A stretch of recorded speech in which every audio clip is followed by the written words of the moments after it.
Ready for your first firebending lesson, Aang? I can't wait! Once I master this, I'll finally be ready to face the Fire Lord! Yeah, you're pretty good at that air, water, and earthbending stuff. Actually, I do have a question about that. Sorry, Zuko, but I can't teach you any of that. Only the Avatar can master all 4 elements. Of course. Well, it was actually to do with your airbending. You wanna see me fly on my glider or spin on my airball? No, I was just wondering why you even need to learn the other elements. Zuko, it's a spiritual tradition that's been passed down for thousands of years. How else am I meant to beat the Fire Lord? By ripping the air from his lungs. What? Listen, Aang, air is by far the best element. Like, it's not even close. You don't need the others. I do! Mastering all 4 is symbolic. It shows I understand culture. Who needs culture when you can rip the air out of someone's lungs? What is wrong with you? Oh, I don't know. How about the fact that my father's gonna nuke the world in a week? Rip the air out of his lungs, Aang! I don't know how to do that. Well, that's why I'm here. When you breathe, you don't suck air in. Your lungs make a tiny pocket of low pressure inside your chest.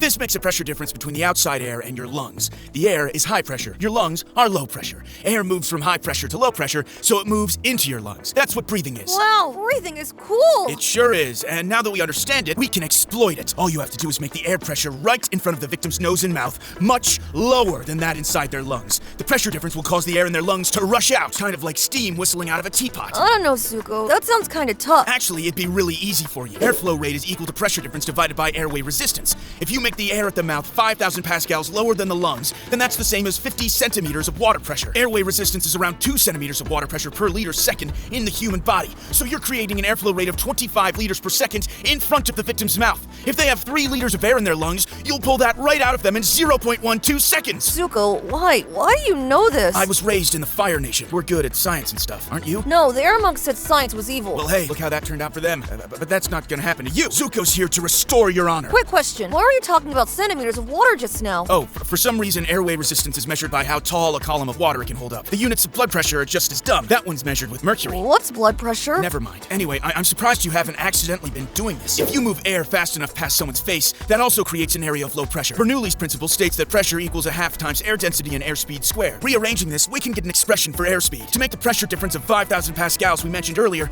you'd need to move air past a person's face at around 91.3 meters per second. Airflow rate can be calculated as the speed of the air times area. Makes sense, right? That's just the amount of air passing through an area per unit time.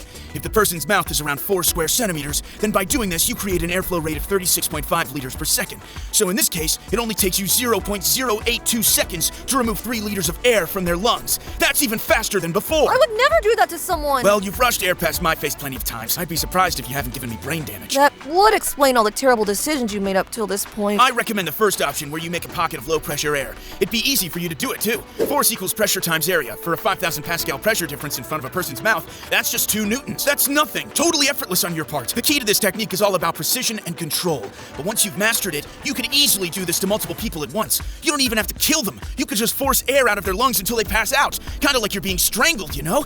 You've been strangled before, right? No. I had a normal childhood. Being ripped from your parents' arms to live in a temple with monks who you watched get genocided is normal. Fair point. But I get it. You're the Avatar. You're all about peace and whatnot. So how about instead of pulling air out of lungs, you force air into them? Zuko, that sounds horrible. No, it's easy. The math is almost identical to before since the process is mechanically the same, but in reverse. Airflow rate equals pressure difference divided by airway resistance. If you create a 3,000 pascal pressure difference of high pressure at the victim's mouth, then the airflow rate is 15 liters per second. So forcing 3 liters of air into their lungs takes 1/5 of a second. Lungs can only comfortably hold around 6 liters of air, so you'll easily burst them within a second. I don't want to burst someone's lungs. Hey, look, I'm just giving you options here. Removing air is fast and clean. Damn near merciful if you ask me. Go for that if you like. But if you want to make it ugly and really make them suffer, bursting their lungs is my choice. You might want to not be right beside them when you do it, though. Zuko, I'm starting to think asking you to be my teacher was a mistake. What, is this not good enough for you? Do you want to just slice people in half with the air or something? Of course I don't. No, I get it. You're the Avatar. You got a lot to live up to. Gotta look cool and all that, right? Zuko, please don't explain in precise mathematical detail how I can cut people in half using my airbending. So, the trick here is to concentrate air into a razor-thin sheet and push it forwards, right?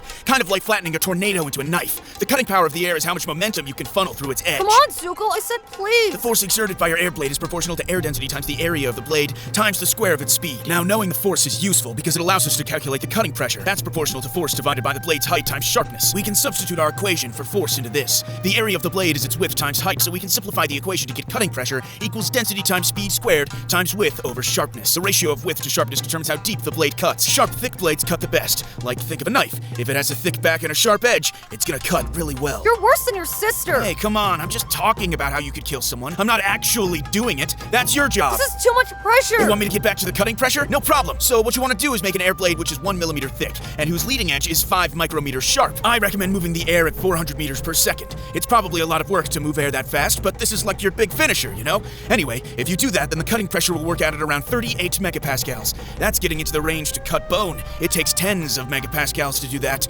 So yeah, this is enough to cut people in half. You're sick in the head, Zuko. Okay, well, sorry for not promising it can cut everyone in half. There's no precise number for the pressure to cut bone, but this is pretty close, right? Like, either way, you're definitely gonna kill my bastard of a father with this. It'll look cool as hell, too. I don't want to cut people in half, alright? I'm the Avatar. Find a way to bring this conflict to an end without shedding more blood. I'm so sorry. I guess I misunderstood. It's okay, Zuko. I get it. I know there's good in you. That's why I asked you to be my teacher. I should have known that you don't want to cut people. You want to crush them! Metaphorically, right? Literally. Oh, my various animal-shaped gods. So to avoid shedding blood, we're gonna crush someone, right? Now, how can you do that with air? Well, it's simple. Just compress air smaller and smaller so that its pressure increases. High pressure equals high force. If the force is big enough, then you'll crush someone. Zuko, I don't want to crush someone. Now, you're a master of airbending, so you could compress the air really quickly. So quickly that we can ignore any heat transfer, which means we can model this compression as being adiabatic and use the math for that. When you compress the air, its final pressure is equal to its initial pressure times the initial volume divided by the final volume to the power of gamma. Gamma is the heat capacity ratio for air. It's around 1.4. Once we have the pressure difference between your block of air and the ambient pressure, then we can calculate the force on the torso which you're compressing. Let's say you trap 1 cubic meter of air in front of a person and that you squeeze it into a 0.2 cubic meter block.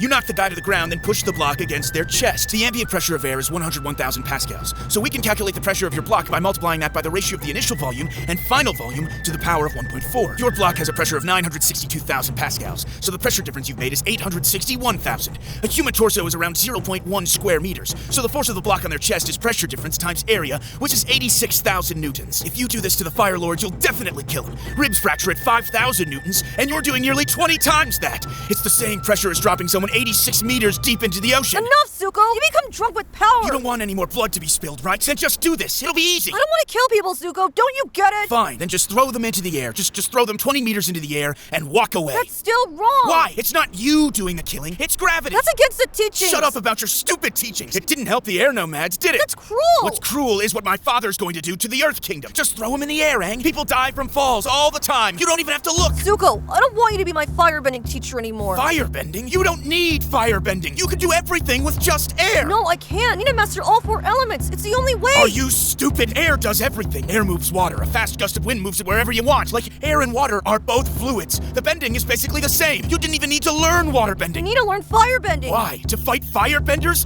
Hello? Fire needs oxygen. So just remove the oxygen. What? You've never thought of this? Remove the oxygen, Aang. Fire needs oxygen. So guess what? If you do that, then no more fire. But then people will die. Then just create a vacuum around the Fire Lord's hands and feet. That's where he bends the fire from, right? But if there's no oxygen, then there's no fire. I'm done listening to you. You need to kill the Fire Lord, Aang. I've given you so many ways. I'm not going to suffocate him, explode his lungs, cut him in half, crush him, or splat him on the ground. Your ideas suck! But first, you need to kill me. What? His treacherous blood runs through my veins, Aang. You need to end his bloodline. Is this what the Fire Nation does to people? After me, you should go for Azula. You're kind of dumb, so she might play mind tricks on you. Pull the air out of her lungs before she gets the chance. Zuko, I'm not killing your sister. You'll need to stop my uncle, too. He can't be trusted. If he teams up with my father, then it'll be over. Unless, you use literally any of the techniques I just suggested. I'll do things my own way. But first, start with me. Take my life, Aang. I've lived long enough. This is not how I expected our first firebending lesson to go. Do it, Aang. Kill him! You know it's right. We can't trust him! He burned my feet! Send my soul straight to hell, Aang. No! I can't deal with this! Leave me alone! Katara, you still got your bloodbending, right? Damn straight. Okay, let's go kill my crazy bitch of a sister. Hell yeah!